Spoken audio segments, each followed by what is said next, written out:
Derrubar os medos.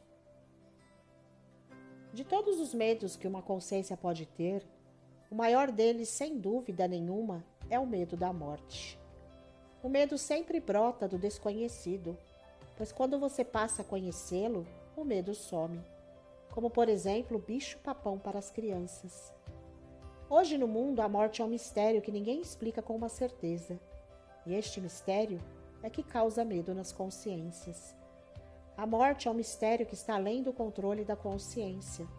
Por isso ela é assustadora para quem julga ter o controle sobre suas decisões. Na verdade, toda consciência tem medo do depois da morte. Até as crenças religiosas não sabem o que lhes esperam depois da morte. Todas as seitas cristãs dizem que vão estar com Jesus lá no céu, o que seria muito melhor que viver neste mundo. Mas pergunta para um cristão se ele quer ir com Jesus. Todos dizem que ainda não é a hora e que ainda não cumpriu com o propósito de Deus na terra. Na verdade, a morte é um grande sofrimento tanto para a pessoa que morre, quanto para os entes queridos que ficam, pois se trata de uma separação eterna. A morte para os carnais significa a perda de todos os relacionamentos que ele teve em vida, até relacionamentos afetivos.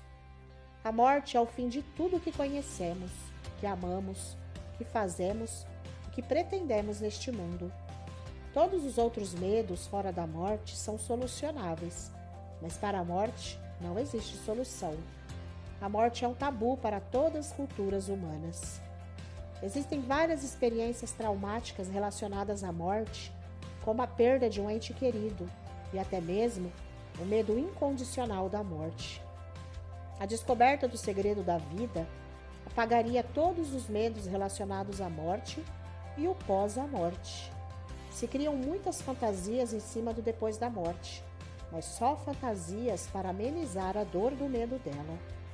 Pessoas importantes, mentes brilhantes, homens poderosos, religiosos, culturas, mediunidade, todos se curvam diante da morte, uma coisa inevitável, que não tem hora, que não tem explicação. Chegou a hora, já era, virou o capítulo da vida. Estava tão fácil, tudo à mão para fazermos. Só dependia das nossas consciências, e ela pôs tudo a perder. Eu sempre disse que Deus é um ser sábio, e Ele criou todas as coisas perfeitas. Criou o ser humano com 5 sentidos que o ligaria ao meio externo. E o ser humano produz a consciência, que também tem 5 sentidos que a liga ao entendimento da razão da vida.